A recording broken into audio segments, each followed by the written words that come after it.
All right, so I want to talk about my different shooting equipment. Mostly I want to talk about my scope because of how impressed I am with it, but I'll mention the other things that are involved. So the scope is a Hawke Sidewinder, first focal plane. It has an MOA reticle, a 1/4 inch, or one click is a 1/4 inch at 100 yards. So at 200 yards, it is a 1/2 inch. And it is on top of a Remington Model 783 heavy short barrel with a threaded barrel, user adjustable trigger, pillar bed, plastic stock. I think I did also sand the stock to float the barrel even more. And I'm using Hornady Superformance 139 grain SST bullets because I need more expansion than the match bullets that I was hunting with before. If you want to check out the one short or a future video, you'll see I had a deer that with no blood trail whatsoever. Complete pass through, double lung, no blood trail.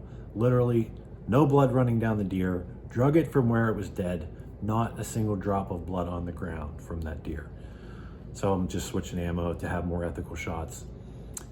And so what else? What other equipment? So that we got the gun, the ammo, the scope. I think that's it I wanted to mention. But when you see this 200-yard target, I think you're going to be impressed. Start with my 100 yards. So I chronographed my gun. The box says 2,800 feet per second. I got about 2,600 feet per second because I have that short barrel. You know, with the longer barrel, you're going to have more time for that bullet to accelerate from the gunpowder. So let's jump to my first shot at 100 yards. Okay, so this is my target. This is a 1-inch square. This is just a hole from the staple. I should be about 2 inches high because I'm going to be zeroed at 200. And I was about 2 inches high, but it was to the left.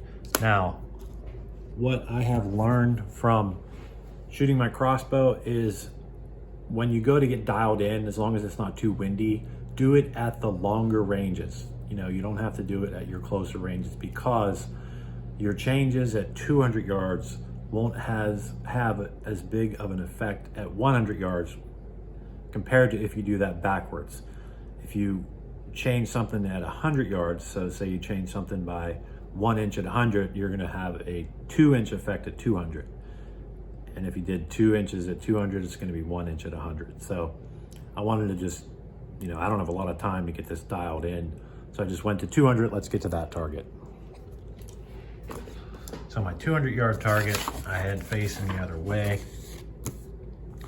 I took one shot here and I knew this was a white 1-inch square. So it looked to me like I was 1.5 inches low and 1.5 inches to the left.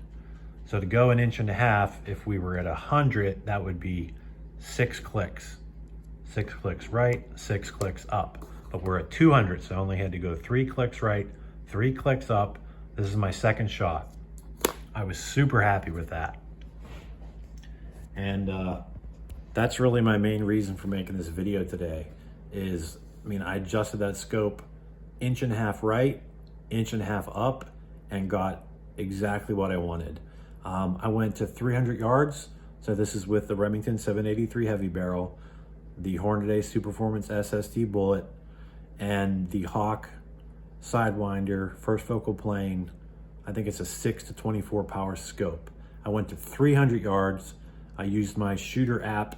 I had a black dot about that big painted on a steel plate, and my bullet was probably 1 inch high at 300. I jumped to 450 and I have a bigger plate and I missed the whole plate, but since I was a little bit high at 300 and then next I went to 400, I was a little bit high. I'm thinking I shot over top of that 450-yard plate. I stepped back to 400. I was a little bit high, a little bit left, came down a click. It did come down, but I had too much wind. So subscribe if you want to see, you know, more about my crossbow stuff and my deer hunting. And you can go to backyardbroadheads.com for hunting and crossbow accessories.